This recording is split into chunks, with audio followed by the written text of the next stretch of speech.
Good morning class. Agak telat ya. Assalamualaikum. Morning. Ayo, before we start the class, keluarin buku bahasa Inggrisnya tolong. Yes, please. Kenapa?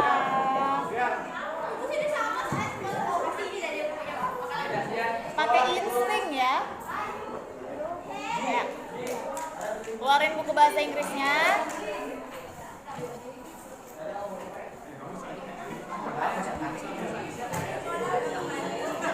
Udah.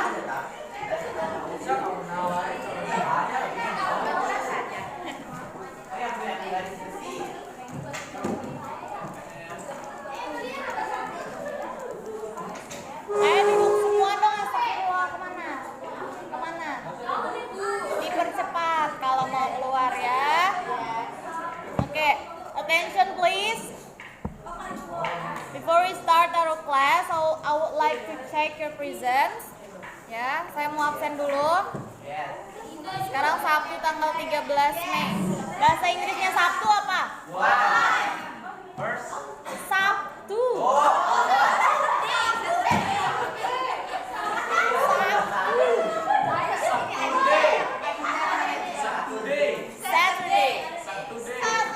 Saturday, oke? Satu. Udah kompak banget lagi one semuanya. Adinda Syakila Putri. Beli buku. Alpian Syamar Zedi. Mana? Andis. Anissa Aprianti. Aprilia Aura.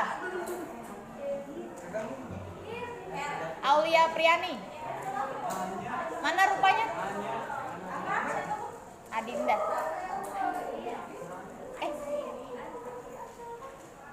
Aprilia Auraningsi.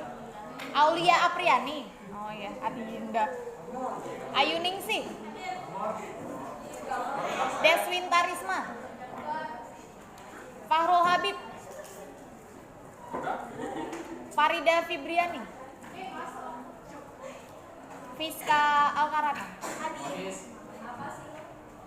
Tahu bahasa Inggrisnya hadir nggak? Present is. Present is. Present. I'm here bisa. Hadir bisa. Ya, I'm here bisa. Husna apa ini? Husna Aribah. Jakarta ngapain? Ngapain? Izin berarti ya. Huswatu Nasana. Mana Huswatu Nasana? Imelda Novi.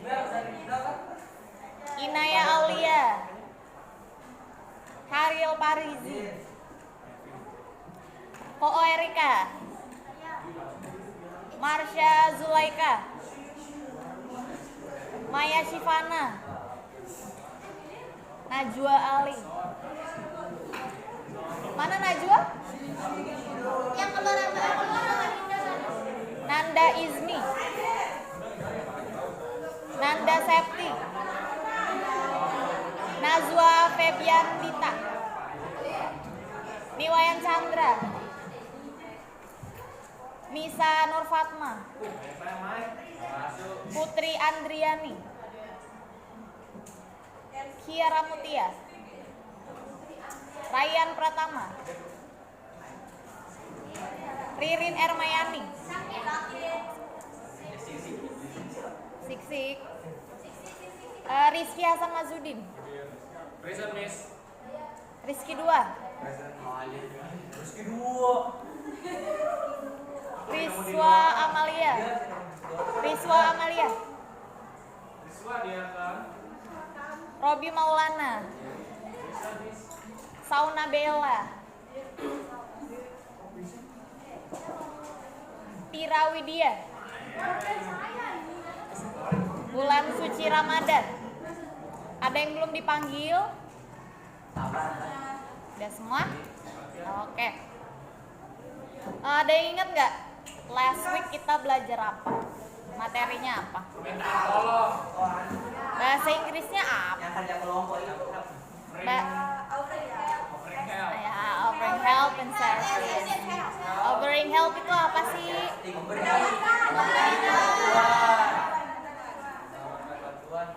Terus, there are two ways to offering help. Dua cara untuk kita ya, formal dan informal. Bedanya formal dan informal?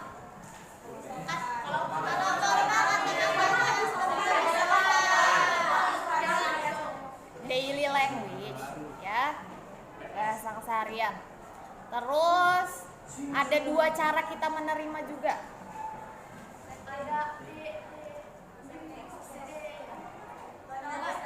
Accepting, ya, accepting dan declining, ya, gitu ya.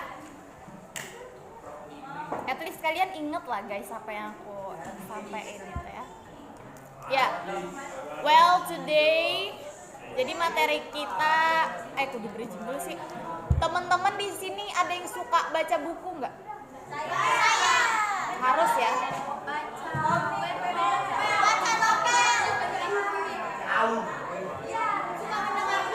Bisa.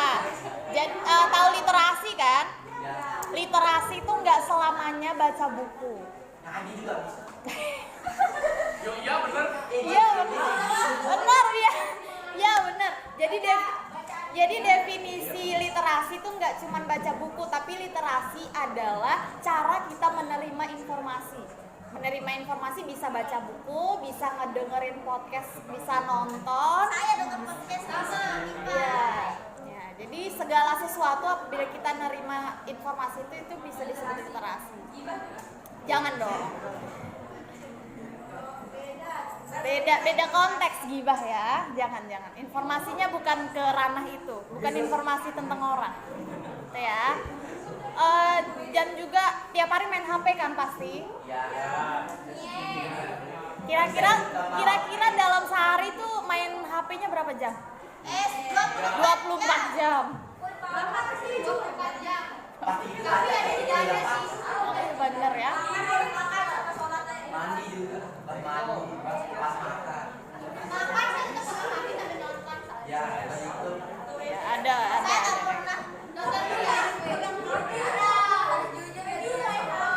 Ya, jadi di HP biasanya kita itu scroll dapat informasi. TikTok doang ya. Ya.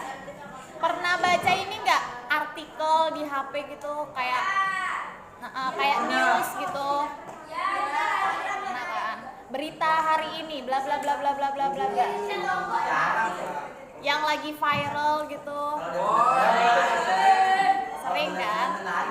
Sering kan? Ya, yang buat menarik pasti judulnya kan. Abis judulnya ada penjelasan yang mendukung kebenaran judul tersebut gitu ya. Sambung hoax. Sambung. Ya, well today kita bakalan belajar tentang itu. Ya. Kita bakalan belajar cara pembuatan eksposisi teks. Jadi topiknya ada ini. Topiknya ada mental health, zero waste segala macam ya. Coba. Ini buat kelompok 1. Don't judge what you do. Ini kelompok 1 terus. Ini kelompok 2. Tapi kenapa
mental health, zero waste, ini pendidikan. Ya, pakai lembaran aja.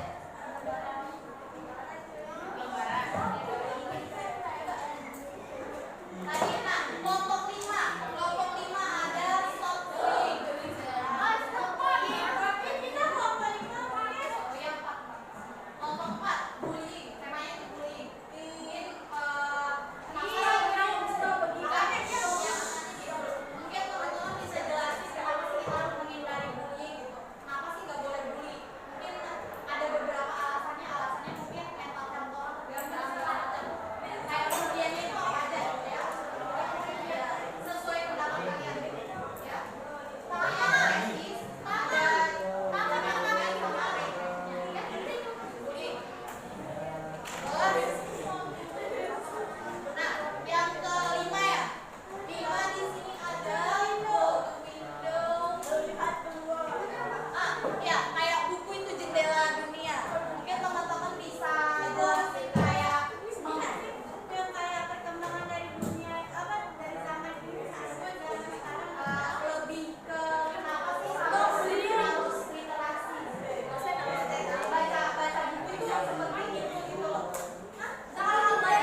everyone. Halo.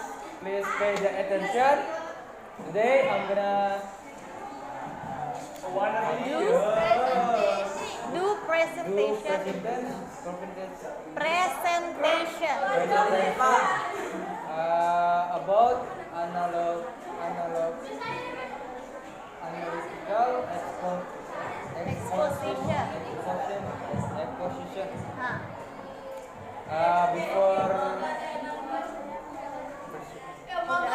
Before let's start. Let's start. perkenalkan dia.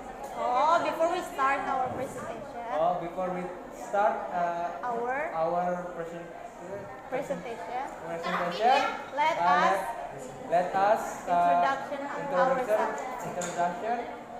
We Our group.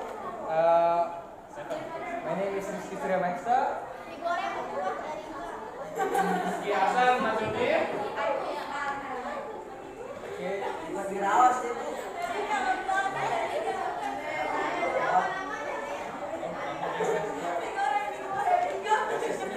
Yesus. Cerewet. Yang lain denger dong. With the widespread use of social media platforms leading to negative effects on individuals' mental health, relationship, and productivity. Coba dijelasin maksud dari paragraf itu apa gitu. Anunya translate-nya nih, Bu. Ya, boleh nggak translate, boleh langsung aja. Oh, nih. Kecanduan media sosial telah menjadi perhatian yang berkembang di era digital saat ini dengan meluasnya penggunaan platform media sosial yang menyebabkan dampak negatif pada kesehatan mental, hubungan, dan produktivitas individu. Maksudnya di sini itu adalah kalau kita terlalu berpaku pada media sosial hingga mengganggu produktivitas kita dan itu akan menimbulkan dampak yang negatif kepada diri kita sendiri. Nah, dengar yang 24 jam HP terus. Dia sendiri pada Ayo. Ya makanya dengar dampak negatifnya. Next.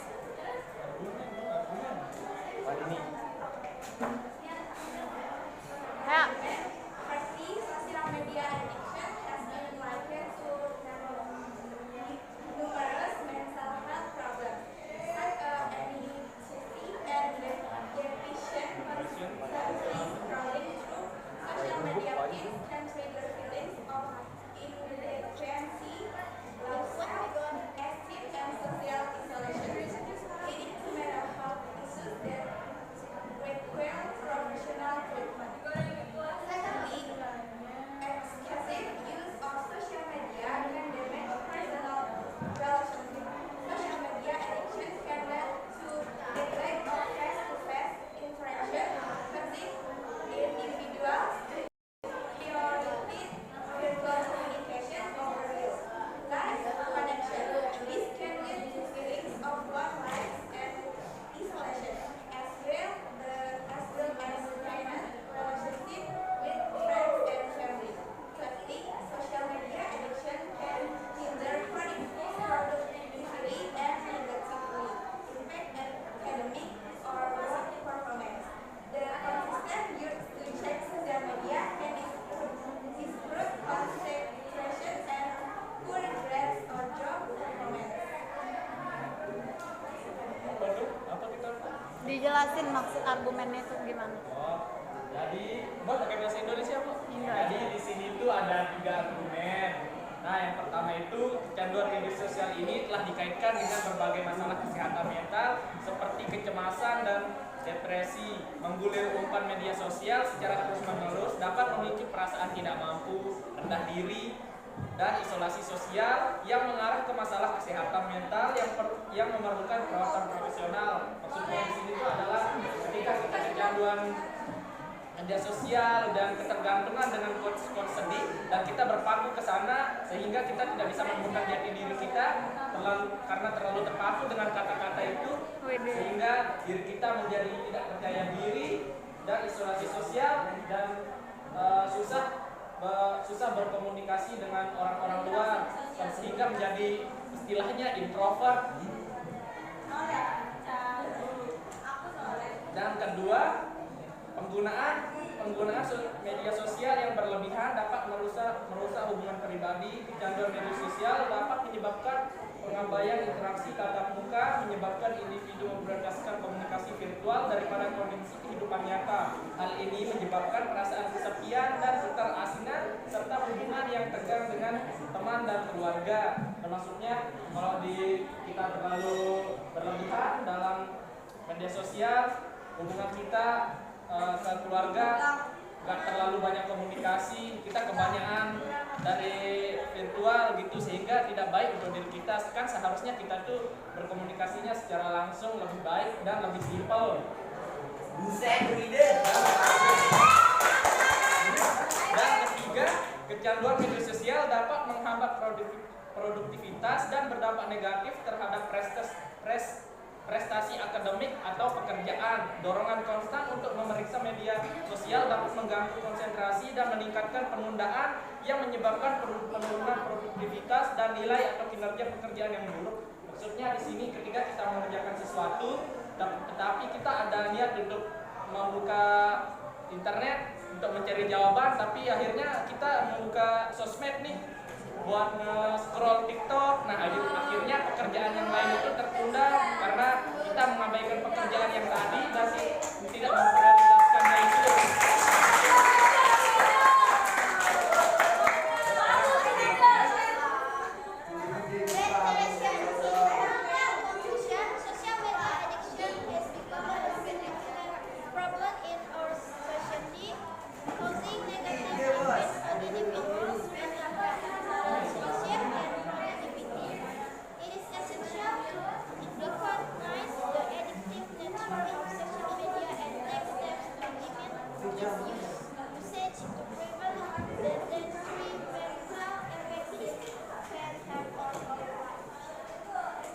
Artinya, kesimpulannya, kecanduan media sosial telah menjadi masalah yang signifikan dalam masyarakat kita, menyebabkan dampak negatif pada kesehatan mental, hubungan, dan produktivitas individu. Sangat penting untuk mengenali sifat adiktif dari media sosial dan mengambil langkah-langkah untuk membatasi penggunaan untuk mencegah efek merugikan yang dapat terjadi pada kehidupan kita.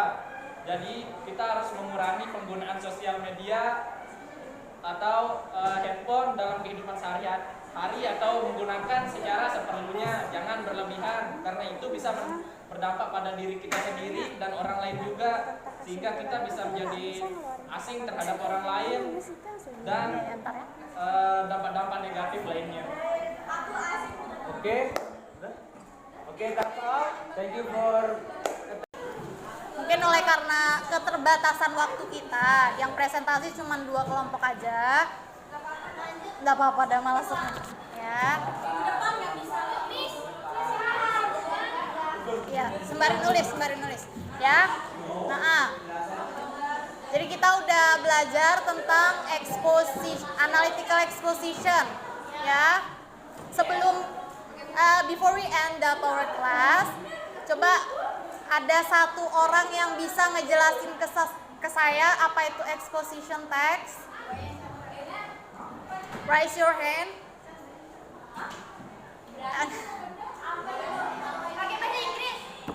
Pakai bahasa Indonesia boleh. Anyone can tell me what does the mean of analytical exposition text? Saya. Coba Chandra. Exposition text itu maksudnya dia menjelaskan suatu bahasanya waktu kejadian.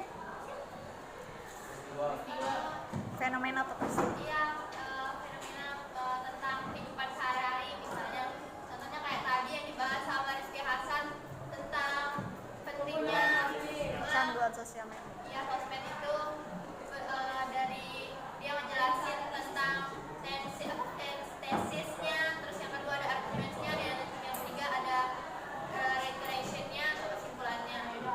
Jadi dia mencakup semua informasi tentang apa yang dibahaskan. Intinya teks yang kita Yang mau nambahin, raise your hand. Coba email. Kasih ya. Gimana Mel?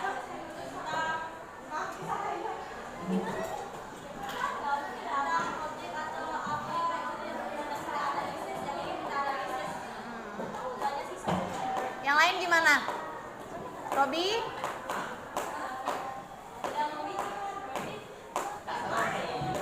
Gak tahu mau saya bilang apa. Ya, jadi itu ya, jadi benar. Chandra sama email, exposition text itu kayak point of view atau sudut pandang seseorang terhadap suatu fenomena atau peristiwa yang terjadi di sekitarnya. Ya, nah, setelah itu kita analisis, kita tulis di dalam suatu teks. Tujuan sosialnya adalah biar kita kasih tahu orang-orang di sekitar kita kalau topik ini tuh lagi hangat, topik ini tuh lagi harus dibahas, harus diselesaikan, ya lagi booming.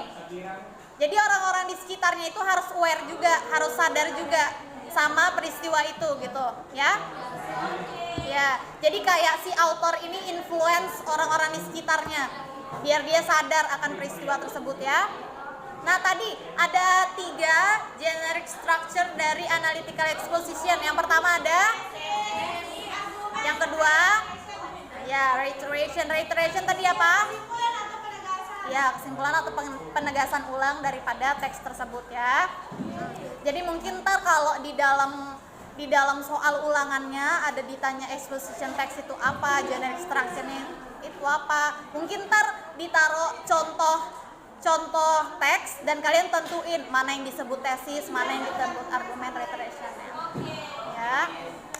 Oh ya, mungkin sekian untuk hari ini. That's all for today. Thanks to all of you that